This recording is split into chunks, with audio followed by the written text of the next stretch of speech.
자, 어쨌든 이제 10년 만에 야당이 된 또 보수 정권 내 야당이 된 자유한국당 얘기도 좀 짚어보도록 하죠. 홍준표 전 후보, 전 지사라고 해야 됩니까? 전 후보라고 해야 됩니까? 친박계와 함께 또 여전히 계속해서 매일 신경전을 벌이고 있는데요. 한번 저 관련 화면 보시고 돌아오시죠. 난 당권 가지고 싸울 생각 초도 없습니다. 그 친박은 좀 빠져줬으면 합니다. 미국에 가 계신 분은 무슨 장원 있는 사람들 무슨 바퀴벌레라고 뭐 얘기하면서 페이스북에 썼다는데 이 제정신입니까 이게? 무슨 바퀴벌레고 무슨 탄핵 때 뭐 어쩌고 이 제정신이에요? 낯을 드셨습니까 정말? 그 문제는 여태까지 대통령 후보로 나왔다가 낙선한 사람들은 되게 자중하거나 정계 은퇴를 했습니다. 그 점을 잘 인식해 주기를 저는 바라고요. 자, 당권 가지고 싸울 생각 없다는데 당권 가지고 싸우고 있는 거 아닙니까? 지금? 예, 당권 때문에 싸우는 거죠, 저렇게? 지금 장악을 해서 네. 홍준표 전 후보는 이해창 모델로 당권을 아하. 장악해서 곧바로 또 대선으로 가기 위한 다음 역할을 대선으로. 하느냐. 또 내년에는 지자체 선거가 있고 네. 또 3년 뒤에는 이 총선이 있지 않습니까? 그런 어떤 과정에서 이렇게 좋은 성적을 거둔다면 바로 대선 후보로 갈 수 있겠죠. 네. 문제는 지금 자유한국당이 처해 있는 가장 심각한 부분은요. 대선 때 명확하게 이 보수가 왜 괴멸되어 가고 있는가라는 부분에 대한 정의를 명확하게 해서 네. 대선 유세 과정에서 그런 부분들을 명확하게 국민들 앞에 지지층에 호소를 했었어야 되는데 그때는 무조건 보수 대단결을 갖다가 부르짖으면서 박근혜 대통령의 탄핵이나 전 구속에 이르게 된 사태조차도 명확하게 정리를 안 한 채 넘어갔습니다. 그러면서 이제 강성인 발언들을 통해서 보수의 이 극성 지지, 그러니까 뭡니까 강경 지지자들을 네. 이렇게 모으는 데는 성공했지만은 그것이 절대로 25%는 못 넘어갈 거라는 예측은 있었죠. 네. 그런데 이제 대선이 끝나고 나서면 저렇게 싸우는데 막말을 동원해서 이렇게 싸우는데 열중할 게 아니라 네. 우선적으로 해야 될 모습은 이 백서를 제대로 발간해서 보수가 왜 졌는가, 9년을 집권하고도 왜 이 모양이 되어서 지지율이 한 자릿수인가, 이런 부분들에 대해서 아주 치열하게 논쟁을 벌여서 네. 지금 한국 사회의 현황에서 보수가 지금 보수 정당이 제시하고 있는 아젠다나 비전이 맞는가에 대해서도 한번 봐야 되는 겁니다. 네. 이번에 수도권이나 20대에서 40대까지 철저하게 외면당했잖아요. 근데 그런 논리는 그냥 수치만으로 백서를 만든다 그러고 비본질적인 부분을 가지고 친박 비방 논쟁을 다시 재개하고 있다면요. 앞으로 지지율이 더 내려갈 거고 결국 누가 이렇게 주도권을 잡더라도 같이 공멸해가는 수순을 밟을 수밖에 없는데요. 네. 지금 저런 논쟁을 할 게 아니라 보수가 왜 이 지경이 되었나에 대한 예. 정확한 진단을 내릴 때라 봅니다. 진단 먼저 있어야 된다 하는데 지금 뭐 친박은 빠져라. 그다음에 뭐 바퀴벌레, 낯설에 이런 얘기하면서 지금 어떻게 좀 회생 가능성이 있어 보입니까? 어떻게 보십니까? 좀 일반 상황. 그러니까 국민들 중에서도 보수적 성향을 갖고 있는 분들이 보기조차도 볼상사나운 모습을 보이고 있습니다. 네. 그래서 좀 전에 황 소장님께서 지적하신 부분에 대해서 저도 전적으로 공감을 합니다. 한 나라가 건전하게 발전하기 위해서는 진보도 건전해야 되지만 보수 양날개가 건전했었을 때 그야말로 날개짓을 하면서 네, 앞으로 네. 나갈 수 있는데 지금 한쪽 기둥이 완전히 무너지고 있는 상황인 거에 대해서는 아마 국민 대다수가 동의를 할 거라고 생각을 합니다. 그렇다면은 이게 왜 이렇게 괴멸됐는가? 또 잘못한 것에 대해서는 철저한 자기 반성이 있어야 되고 국민들 앞에 어떻게 보면 고해성사를 함으로써 앞으로 향후 미래 비전 이런 것들을 보여야 되는데 네. 그렇지는 못하고 지금 서로 간에 진짜 원색적인 단어를 써가면서 그 안에서 또 싸우고 있고 그러다 보니까 수치로 나온 것이 최근에 뭐 갤럽에서 나온 조사는 거의 네. 괴멸 수준입니다. 지지율이 뭐 13%대로 저는 이것이 결코 네. 국가 발전을 위해서 절대로 좋다고 생각하지 않습니다. 지금 한쪽이 지지층 어떤 그 지지층이 지금 무너진다는 것 자체가 지금 정권을 잡고 있는 진보층에게도 결코 건강할 수 없고 그것이 국가 전체적으로 장기적인 측면에서 바람직한 것이 아니기 때문에 네. 빨리 보수가 제 모습을 찾고 좀 어떻게 보면 국민의 눈높이에 맞는 그다음에 상식이 통하는 그런 식의 모습을 좀 복원했으면 하는 개인적인 바람이 있습니다. 예. 홍 전 지사의 행보 또 제1야당의 행보 자유한국당 앞으로 어떻게 돼야 한다고 평가하시는지요? 이제 저는 그렇게 생각해요. 뭐 아까 홍 소장님도 그 얘기 했는데 홍준표 전 후보가 보여준 행보가 사실은 자기가 대선 나와가지고 표 끌어모으기 위해서 친박들 다 불러 모았지 않습니까? 네네네. 그래놓고 징계 이제 와서- 해제하고 다 그랬죠? 그러니까요.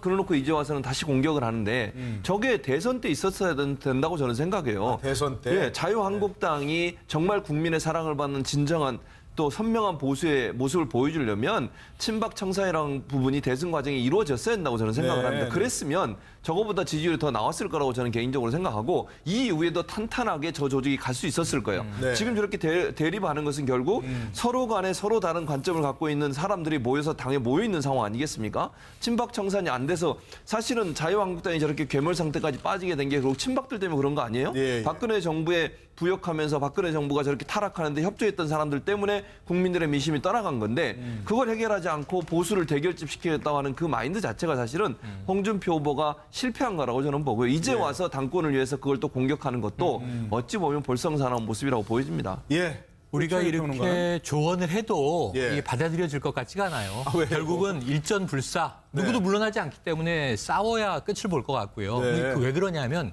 대안이 있어야 되는데 네. 자유한국당은 지금 내부에 대안이 없기 때문에 네, 이 싸움은 네. 누구 한쪽이 무릎을 꿇을 때까지 이루어질 것 같습니다. 네, 그런데 제1야당의 역할이 굉장히 중요한데 앞으로 네. 그런 부분은 어떻게 정립을 해야 그 돼요? 국정에 여러 가지 이제 마이너스 요인들을 만들어내면 네. 국민들의 문매를 맞게 되겠죠. 먼저 지지하던 보수층이 떠나지 않겠습니까? 알겠습니다. 예, 어쨌든 지금 다 말씀하셨지만 뭐 진보 정권이 들어섰으니까 보수 역할은 끝났다 하면 안 되는 거죠. 그렇죠. 진보와 보수 모두 건강한 세력들이 함께 이 나라를 이끌어가야 한다는 측에서 자유한국당도 빨리 추스리기를 함께 바라봅니다. 자, 당권 가지고 싸울 생각 없다는데 당권 가지고 싸우고 있는 거 아닙니까? 지금, 그죠? 예, 당권 때문에 싸우는 거죠, 예, 저렇게. 지금 장악을 해서 네. 홍준표 전 후보는 이해창 모델로 당권을 아하. 장악해서 곧바로 또 대선으로 가기 위한 다음 대선으로. 역할을 하느냐. 또 내년에는 지자체 선거가 있고 네. 또 3년 뒤에는 이 총선이 있지 않습니까? 그런 어떤 과정에서 이렇게 좋은 성적을 거둔다면 바로 대선 후보로 갈 수 있겠죠. 네. 문제는 지금 자유한국당이 처해 있는 가장 심각한 부분은요. 대선 때 명확하게 이 보수가 왜 괴멸되어 가고 있는가라는 부분에 대한 정의를 명확하게 해서 네. 대선 유세 과정에서 그런 부분들을 명확하게 국민들 앞에 지지층에 호소를 했었어야 되는데 그때는 무조건 보수 대단결을 갖다가 부르짖으면서 박근혜 대통령의 탄핵이나 구속에 이르게 된 사태조차도 명확하게 정리를 안 한 채 넘어갔습니다. 그러면서 이제 강성인 발언들을 통해서 보수의 이 극성 지지, 그러니까 강경 지지자들을 네. 이렇게 모으는 데는 성공했지만은 그것이 절대로 25%는 못 넘어갈 거라는 예측은 있었죠. 네. 그런데 이제 대선이 끝나고 나서면 저렇게 싸우는데 막말을 동원해서 이렇게 싸우는데 열중할 게 아니라 네. 우선적으로 해야 될 모습은 이 백서를 제대로 발간해서 보수가 왜 졌는가, 9년을 집권하고도 왜 이 모양이 되어서 지지율이 한 자릿수인가, 이런 부분들에 대해서 아주 치열하게 논쟁을 벌여서 네. 지금 한국 사회의 현황에서 보수가 지금 보수 정당이 제시하고 있는 아젠다나 비전이 맞는가에 대해서도 한번 봐야 되는 겁니다. 네. 이번에 수도권이나 20대에서 40대까지 철저하게 외면당했잖아요. 근데 그런 논리는 그냥 수치만으로 백서를 만든다 그러고 비본질적인 부분을 가지고 친박 비방 논쟁을 다시 재개하고 있다면요. 앞으로 지지율이 더 내려갈 거고 결국 누가 이렇게 주도권을 잡더라도 같이 공멸해가는 수순을 밟을 수밖에 없는데요. 네. 지금 저런 논쟁을 할 게 아니라 보수가 왜 이 지경이 되었나에 대한 예. 정확한 진단을 내릴 때라 봅니다. 진단 먼저 있어야 된다. 그런데 지금 뭐 친박은 빠져라. 그다음에 뭐 바퀴벌레, 낫술래 이런 얘기하면서 지금 어떻게 좀 회생 가능성이 있어 보입니까? 어떻게 보십니까? 좀 일반 상황. 그러니까 국민들 중에서도 보수적 성향을 갖고 있는 분들이 보기조차도 볼상사나운 모습을 보이고 있습니다. 네. 그래서 좀 전에 황 소장님께서 지적하신 부분에 대해서 저도 전적으로 공감을 합니다. 한 나라가 건전하게 발전하기 위해서는 진보도 건전해야 되지만 보수 양날개가 건전했었을 때 그야말로 날개짓을 하면서 네, 앞으로 네. 나갈 수 있는데 지금 한쪽 기둥이 완전히 무너지고 있는 상황인 거에 대해서는 아마 국민 대다수가 동의를 할 거라고 생각을 합니다. 그렇다면은 이게 왜 이렇게 괴멸됐는가?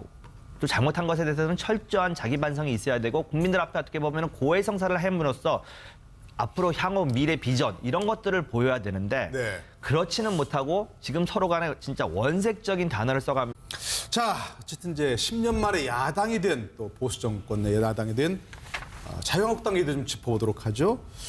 홍준표 전 후보, 전 지사라 그래야 됩니까? 전 후보라 그래야 됩니까? 친박계와 함께 또 여전히 계속해서 매일 신경전을 벌이고 있는데요.